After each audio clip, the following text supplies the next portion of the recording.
Hey, VatiWah here, and it's a pleasure to be here. I welcome you all to another episode of Fallout 4 Mod Review Boobpocalypse, a mod review that connects all the episodes and mods into one big orgy of a story. The Terminators has stopped attacking Diamond City, all thanks to Rebby, my character, who is providing Overwatch and sniper cover to the defenders. However, the Terminators switch from attacking the main city to attacking smaller towns like Sanctuary, which has less defenses. Now we cannot let Sanctuary fall because it's full of rich history that's connected to the main character.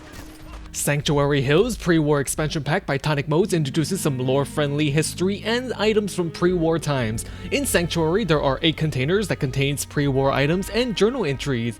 In our pre-war home, there is a suitcase that contains some comic book merchandise and a journal entry. Now from the container, we got some Grognak and some Unstoppables lunchboxes sold by Hubris Comics. Now the reason is that our main character was obsessed with Grognak and she had a collection of Grognak merchandise. And right here we do have many journal entries to be found, and this is one of them, and it says, Di Pedro told me that the General Atomics Galleria is having an exclusive midnight release of Grognak and the Ruby Ruins. 8 months pregnant or not, I'm gonna be there. Yeah, that sounds a little bit kinda dangerous. What if like some crazy nerd elbows her in the tummy by accident in the chaos and causes a miscarriage or something? There are other containers like in Sean's room which contains preserved breast milk. What the hell? I only drink the finest breast milks. And we also have a breast pump and a large bottle. Now the breast milk is only good if it's IC code because, well, you know, you can actually drink it. It's in the aid section and it heals 2000 HP and 100 AP. I told you guys, boobies are life. Now in this suitcase, there is another container that is filled with journal notes and merchandise like a sexy cosplay outfit.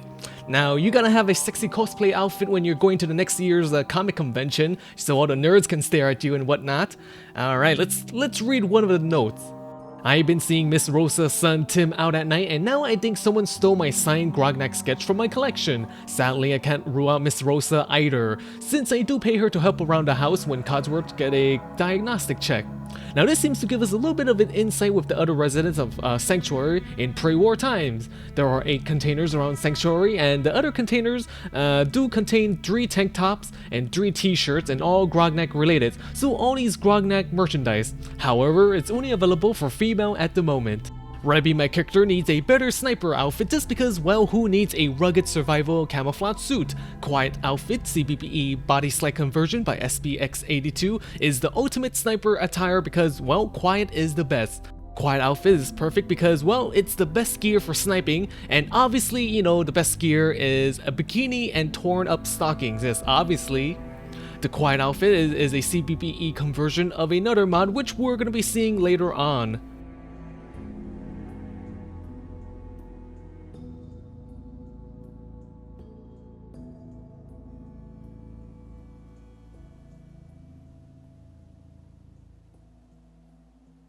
Now if you didn't know, it also comes with a mask so you look exactly like Quiet from Metal Gear The Phantom Pain. Now the mask is not necessary, you can wear the Quiet outfit without it. Now there is also a mask where you have the area around her eyes is painted black like she's about to unleash her true power. Now the one thing is that when you're wearing the outfit and then engage in a dialogue with something in the game, the lips don't move, but that's okay because, well, Quiet doesn't really talk in Metal Gear anyways.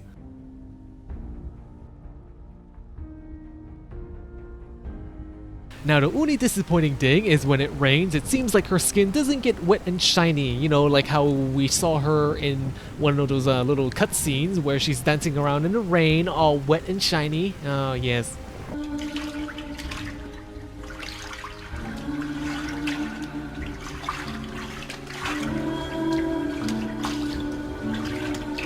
The Quiet outfit is from Metal Gear Solid All-in-One Standalone by Akiba91, and it contains a full set of Metal Gear Solid outfit that Snake and Quiet wore, and it does also have quite a bit of accessories as well. Now the All-in-One contains faces for Big Boss and Venom Snake, and as well as headgears and accessories necessary to get the right look. Now it also contains a face for Skullface, and now I'm not quite familiar who this guy is, but I do want some great soda right now. Now of course there is also the 2 faces for Quiet, which is also in this mod. Now there's also an outfit for Skullface, and there's over a dozen different outfits for Snake, mostly different like camo patterns and having like a bionic arm. For Quiet, she has 2 outfits, although she can wear Snake's outfit as well if you don't mind looking a little bit bulky. Now the cool thing is the stealth suit actually allows you to go into stealth mode when you crouch and you don't move and you stay in one spot. So basically, you go invisible. Of course, it seems to be it's just for like just a cool factor and just for looks because, well, it doesn't really render you invisible to the people in the game, to the enemies, to the NPCs in the game. Great. Stop. Security! Where'd you go? Someone call security! Where's security? There you go. Since Rebby is going to be attacking Skynet and it will be close quarter combat, I think the 50 cal sniper rifle is just way too much. She's going to need the M14 Standalone rifle by FF7, Cloudstrife and Moniterman and it's a battle rifle that is accurate, long range and still packs a punch. The M14 was the main battle rifle for the US military around the 1960s and was still used extensively in the Vietnam War. It's still used today because of its reliability and use as a marksman rifle.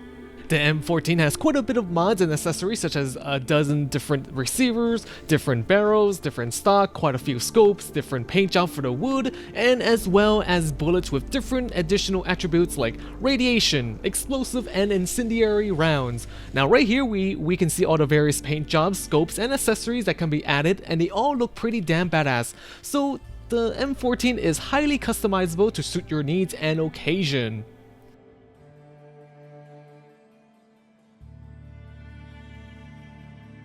Rebby here is going to be shooting the M14 without the scope so you can see the weapon's animation and also take note of the sound that the M14 makes.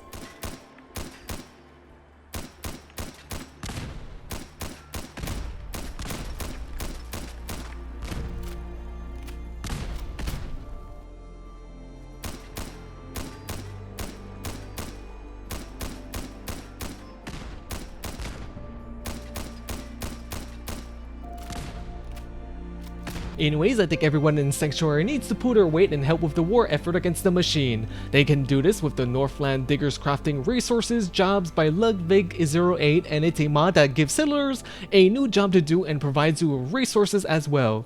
So right here we have the various resource stations manned by the inhabitants, and basically they work on the resource station salvaging things to give you resources that you can use to build and craft things.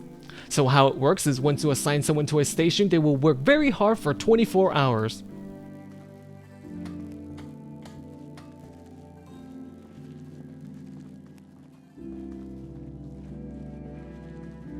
After 24 hours, there is usually some items that you can harvest from the tables. Now for the most part, for most of the tables, the loot is going to be in the shopping basket. So you can get things like steel, copper, concrete, wood, and other materials from these stations. Most likely more tables will be added that will provide other various resources as well. After building up some supplies, we should find Skynet and destroy the Terminators once and for all. We can use Satellite Color World Map combo by XunAmarox, and it combines the 2 world map mods to create one super detailed map with plenty of utility. We previously looked at a map which is 8K in textures and it was very detailed. It's super detailed where you can see every single building, boat, roads, and pimples on the map. Now it is combined with the color map mod by VatiWah, where it lists all the locations of things like settlements, vaults, location, power armor, and other important information.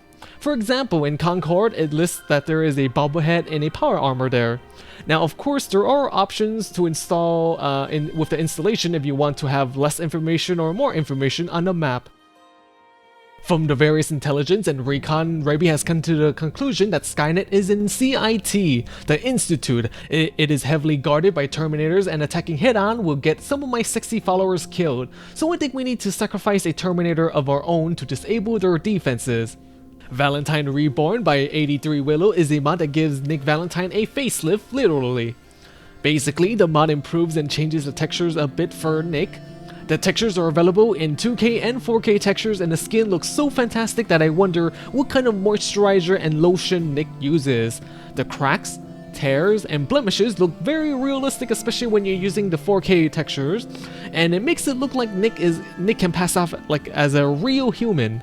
His eyes are also a lot more elaborate and fancy compared to vanilla, and it's available in blue, yellow, and red. Nick kinda looks too good to sacrifice now because of his new looks, and yeah, it seems like it's just something that has to be done. It has to be done so we could destroy and defeat the Terminators.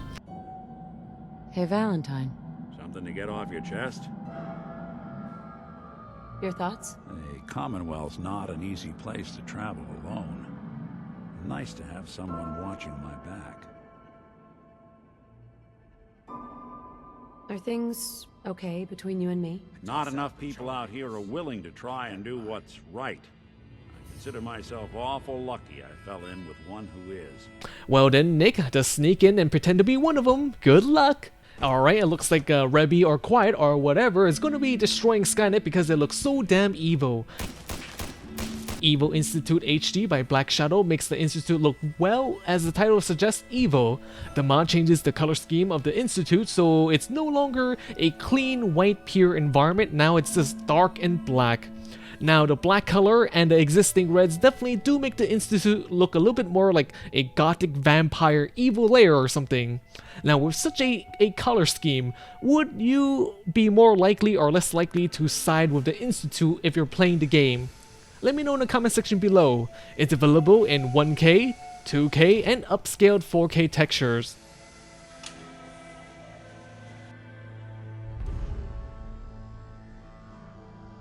Rebby here is setting up the last bomb, and the entire Skynet is going to be wiped out in one go. It is the only way to make sure that the core also gets destroyed. So let's get out of here before it blows. Hopefully there won't be any new Terminators that's going to be created, and all we're going to have to do is mop up any survivors. And what the hell? Oh my, Geralt, you're back! Oh man, I'm so happy. That means that Skynet must have like maybe used a time machine when the nuke went off and it caused like some kind of a glitch, and you're here. You're alive now for whatever reason, because, you know, that's how Terminator is, because, you know, time travel make everything not matter anyways. Yeah, that's good, because I got the perfect outfit for you. Witcher Geralt Prologue gear by Renn introduces two outfits that Geralt wore in Witcher 3. Now the first one is Geralt's outfit. It is a white loose shirt with dark padded pants. It is an outfit to wear when fraternizing and relaxing with the ladies, because we all know how much of a womanizer Geralt is. Geralt is irresistible to the ladies. I do secretly wish that I was as handsome, buff, and as sexy as Geralt sometimes.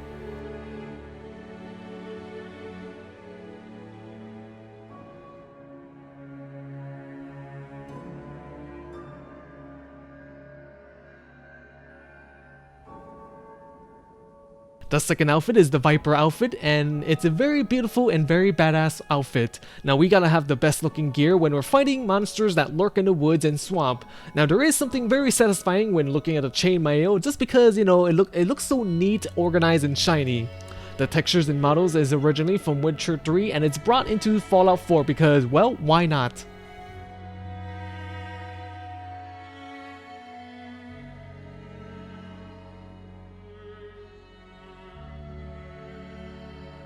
There is also a wolf mask which has glowing eyes, and I think this is the second coolest part of the mod. Now the coolest thing is that there is this small repeatable crossbow that is very fun to play with, and it looks absolutely gorgeous. The crossbow can be modded, and you can add things like sights, a bayonet, and change the color of the wood.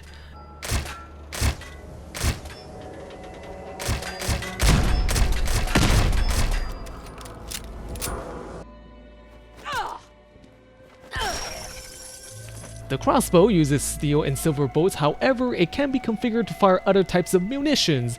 Anyways, let's fire the crossbow, and make sure you listen to the sound because it seems to be using the crossbow sounds from Dawnguard Skyrim.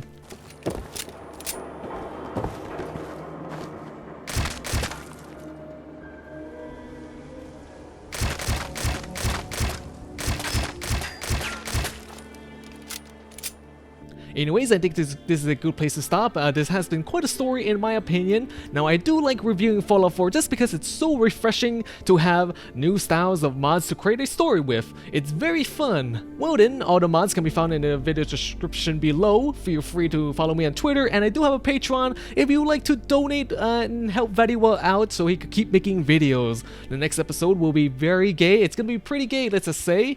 Pretty gay indeed. Well then, stay sexy my friends, stay sexy.